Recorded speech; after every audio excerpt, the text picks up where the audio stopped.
During the search process, I had a strong indication from the conversations with the members of the committee that they were seeking an individual with an academic background, but someone who's also had the opportunity to lead a major organization that involved complex budgeting, strategic planning, and experiences in their careers that indicated that they had the courage to make important strategic decisions and to improve the standing of the university through those investments. My thought was that I would be here for at least 10 years. Obviously, that's not going to be a decision that's going to be mine to make, but I want to be able to contribute with a long-term goal of helping, well, leading and also ensuring that we have the strategic vision to make this university even better than it is. During my tenure, when people look back and identify areas in which I helped to improve the university, I hope that they're able to say that he brought in a clear, strategic approach of operating and supporting a university. He helped to bring the pride back that was rightfully placed in this institution and helped to improve the lives of the citizens in the state of Missouri through the activities of the university and help the faculty members and staff realize their objectives in achieving their goals of creating research breakthroughs that make a difference in the lives of the citizens here. My childhood in Korea was very interesting. We grew up in the center of Seoul, which is the capital city. And I grew up in a family with three younger sisters.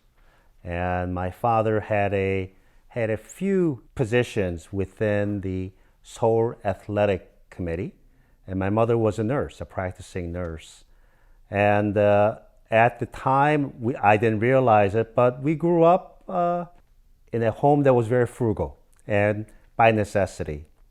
And we decided to move to the United States in 1973, not for political reasons, even though at the time the president that was in power was a military dictator. It was for economic reasons and for my parents to provide us with a better educational opportunity. My mother and my father did not have any positions that they entered into after coming to the United States, and partly because they didn't know the language very well, but they knew that they wanted to leave Korea for the United States because of the educational opportunities for me and my sisters. And so when they arrived in Akron, Ohio, they decided to look for opportunities to have a profession and opportunities to feed a family. They happened to select the profession of sewing manufacturing so that they can manufacture taekwondo and karate uniforms to sell to friends of my father's who were practicing martial arts in Akron, Ohio. I don't think anyone was happy about the outcome of what happened in the aftermath of November 2015. Before actions like that are taken, whether it's by athletes, students, or faculty, as an administrator and as a leader within the university, I want to have dialogue early to find out what the concerns are and to discuss ways that we can solve the problems in a proactive approach. I think it's important for us as an academic institution to serve as a place of learning that treats individuals with respect, welcomes them, but also challenges the students and our faculty members to bring out the very best of that learning experience.